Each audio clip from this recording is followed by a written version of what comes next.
का मतलब हीन और दूषित भावना, दूसरा को कब्जा करना, ब्राह्मणों को हर किसी को दबाना, कुचलना और दूसरा पर कब्जा करके दूषित भावना को फैलाकर दूसरा को गुमराह करना। आज पूरा दुनिया जानता है, संसार को आदमी जानता है, वो खुद भी जानता है, उसको घर वाला भी जानता है, लेकिन वो झूठ बोलता है कि ये विष्णु का अवतार है। भगवान की बुद्ध की एक उनकी पैर की धूल की बराबर नहीं हो सकता है। ये मैं दबा की और चैलेंज के साथ में कहता हूँ। ऐसे शुरुआत है, पूरा देश में ये क्रांति हो रहा है। हमारे लोग पूरी भारत की कश्मीर से कन्याकुमारी तक कोने कोने तक ये धरना प्रदर्शन है। तो इसी तरह के तमाम वीडियो के लिए आप बने रहिए हमारे साथ। यदि यूट्यूब पर देख रहे हैं तो चैनल को सब्सक्राइब कर लीजिएगा, और यदि फेसबुक पेज पे हैं तो पेज को फॉलो कर लीजिएगा। वीडियो देखने के बाद कमेंट बॉक्स में अपनी प्रतिक्रिया जरूर दीजिएगा। जो मुगल आए हैं, मुसलमानों ने बौद्ध धर्म पर कोई अत्याचार नहीं किया। बहुत लोगों ने आज तक किसी दलित का, किसी बौद्ध को आज तक पूरे भारत में कहीं भी किसी कोने में विरोध नहीं किया। राम का कोई इतिहास नहीं है और उसमें राम मंदिर बना दिया। वो साकेत थे, वो बौद्ध विहार था। उसको जब राम मंदिर बनाए जा रहे थे, उसमें बहुत सारे हमारे साथी एलएनटी में ठेकेदार था। तो सबसे पहले बिहार लोक मंच पे आपका स्वागत है। मैं आपका एक छोटा सा परिचय जानना चाहूंगा। नमो बुद्धाय, जय भीम। मैं श्रद्धा मित्र भिक्षु सम्राट अशोक बुद्ध विहार तेरवा माधोगंज जिला हरदोई उत्तर प्रदेश से हम यहाँ आए हैं। अच्छा, हरदोई से आए हैं। तो क्या लग रहा है कि भारत में लगभग 2% बौद्ध हैं, सब लोग एक प्लेटफॉर्म पे खड़ा हो पाएंगे, आ पाएंगे? बिल्कुल, इस समय जो परिस्थितियां हैं, पूरी भारत की बौद्ध लोग एक मंच पे है। 2% से ज्यादा है। सरकार इसको हमेशा छुपाता है।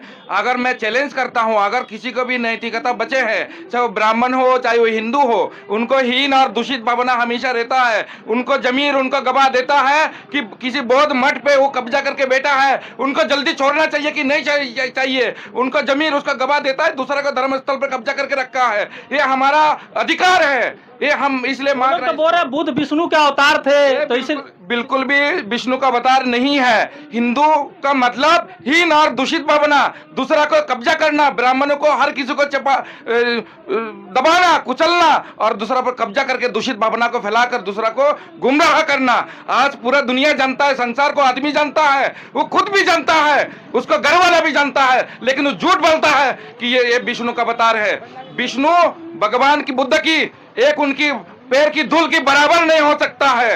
ये मैं दबा की और चैलेंज के साथ में कहता हूं। इसलिए जल्दी इसको छोड़ो, मुक्त खाली करो और बौद्ध को छुपो कि बौद्ध लोग इसको आराम से उसमें पूजा वंदना और अपना संस्कृति को आगे बढ़ा सके। ही धर्म से है लोग बहुत सारे बनते, उनका कहना है कि सिर्फ बोध गया की बात क्यों हो रही है, आपको कुशीनगर की बात क्यों नहीं हो रही है?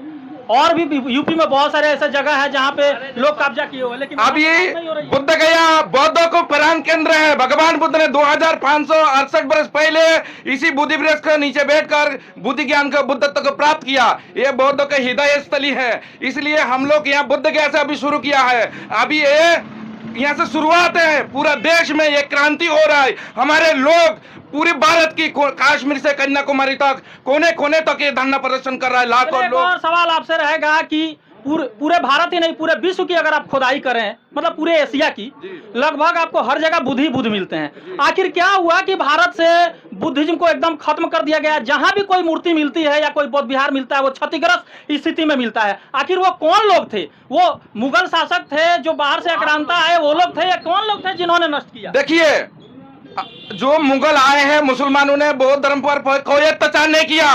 बौद्ध लोगों ने आज तक किसी दलित का, किसी बौद्ध को आज तक पूरे भारत में कहीं भी किसी कोने में विरोध नहीं किया। जितना भी भगवान बुद्ध का मूर्ति टूटा हुआ नीचे मिलता है, ये सभी लोगों ने हिंदू हीन और दूषित भावना से भगवान बुद्ध की सारी 84,000 जो बौद्ध स्तूप थे, उसको सबको नष्ट करके उसको तोप दिया, उसको डिमोलिसाइज किया, नष्ट किया और उसको समाप्त करने के लिए। लेकिन उसने छुपा नहीं पाया।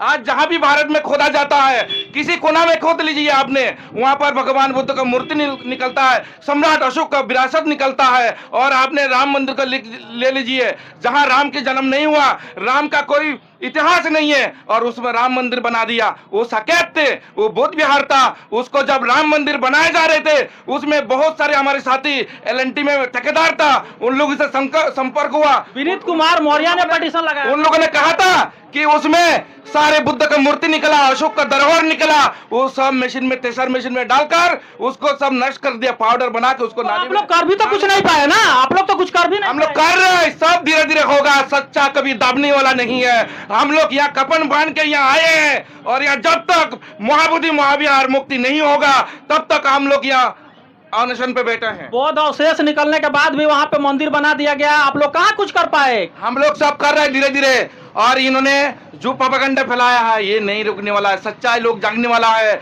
हमारे समाज जाग चुका है। हमारी पूरा कश्मीर से कन्याकुमारी तक आप देख लीजिए, आप खुद देखे होंगे। मीडिया बंधु को बहुत धन्यवाद है, ये मीडिया इनसे बिका हुआ है, कोई नहीं दिखा रहा है। सिर्फ सोशल मीडिया बंधु बहुत तेजी से और बहुत तेजी से इसको लोगों को जनमानस के बीच में पहुंचा रहा है। तो ये जो धरना प्रदर्शन हो रहा है, जी। आखिर आप लोगों का क्या मांग है? हम लोगों को ये जो 12 फरवरी से जो ये लगातार भूख हड़ताल चल रहा था मेन टेम्पल के पास में, हम लोगों को मांग यही है कि हम लोगों को ये महाबोधि महाविहार मुक्ति आंदोलन के लिए हम सभी लोग यहाँ भूख हड़ताल पर बैठे हैं। हम लोग मेन टेम्पल के पास में ही बैठे थे, और उसके बाद में हम लोगों को मांग यही है कि जो महाबोधि महाविहार का जी जी जी बोलते रहिए, महाबोधि महाविहार का जो काला कानून 1949 को जो काला कानून उसमें लगा है, और उसको निरस्त करके एक संविधान के तहत ये बौद्ध लोगों को सौंपा जाए। क्योंकि इसमें जो कमेटी है इसमें 5 लोग हिंदू हैं, 4 लोग बौद्ध हैं, क्योंकि ये बुद्ध की स्थान है, और इसमें 5 लोग हिंदू 4 लोग बौद्ध हैं। और हम लोग चाहते कि सभी लोगों को बौद्ध लोगों का हाथ में सौंपा जाए, क्योंकि संसार में कोई भी ऐसा कोई धार्मिक स्थान नहीं है जहाँ पर वो दूसरा धर्म का लोग उसमें इन्वॉल्व हो, किसी भी धर्म का नहीं है। तो हमारे धर्म स्थान पे क्यों है? ये हमारा प्राण केंद्र है, जहाँ भगवान बुद्ध ने आज से 2568 वर्ष पहले बुद्धि वृक्ष के नीचे बैठकर ध्यान तपस्या के साथ में उन्होंने बुद्धि ज्ञान बुद्धत्व को प्राप्त किया। इसलिए हम लोग चाहते हैं, ये हमारा प्राण केंद्र है, इसलिए हमको ये सौंपा जाए बौद्ध लोगों को हाथ में। ये सरकार से हम लोग को शांतिपूर्ण मांग है। देश के प्रधानमंत्री जब जापान जाता है बुद्धि वृक्ष लेके जाता है और कहते हैं मैं बुद्ध के देश में आया हूँ, देश से आया हूँ, लेकिन ये लोग कथनी और करनी में बिल्कुल भी मेल नहीं है। हमारे प्रधानमंत्री जी बाहर जाते बुद्ध के देश के बोलता है, लेकिन यहाँ बुद्ध की जो नामो निशाना को मिटाने के लिए इनको जो पार्टी है बीजेपी लगे हैं, उनको जितना भी सहयोगी पार्टी है बुद्ध की इसको मिटाने के लिए लगे हैं। इसलिए हम लोग प्रधानमंत्री पर विश्वास नहीं रखते हैं। हमने आंदोलन खड़ा किया, जब तक हमारा महाबोधि महाविहार मुक्ति नहीं होगा तब तक हम लोग यहाँ बराबर बने रहेंगे आंदोलन। सवाल और भी बता रहे हैं कि यहाँ पे बुद्ध का कुछ मूर्ति है, उसको कुछ पुरोहित हैं जो कह रहे हैं कि ये पांडवों का मूर्ति है, क्या कहेंगे इसमें? इसको जमीन को आप जाग लीजिए, जिस पंडा कह रहा है, जो पंडित कह रहा है, उसको जमीन को जागिए। उसको अंदर कितना घिनौना और नीच उसको सोच और भावनाएं है, जब साफ साफ दिखाई दे रहा है उसमें ये भगवान बुद्ध का मूर्ति है, उसको जमीन गवाह नहीं दे रखी कि उनका सोच गंदी नीच और घिनौना है। तो इसी तरह के तमाम वीडियो के लिए आप बने रहिए हमारे साथ। यदि यूट्यूब पर देख रहे हैं तो चैनल को सब्सक्राइब कर लीजिएगा, और यदि फेसबुक पेज पे हैं तो पेज को फॉलो कर लीजिएगा। वीडियो देखने के बाद कमेंट बॉक्स में अपनी प्रतिक्रिया जरूर दीजिएगा कि जो बौद्धों के साथ अन्याय हो रहा है आप क्या सोचते हैं, आप क्या समझ रहे हैं, तो कमेंट जरूर कीजिएगा। वीडियो ज्यादा से ज्यादा शेयर कीजिए। देखते रहिए बिहार लोकमंच। अभी तक के लिए बस इतना ही, धन्यवाद।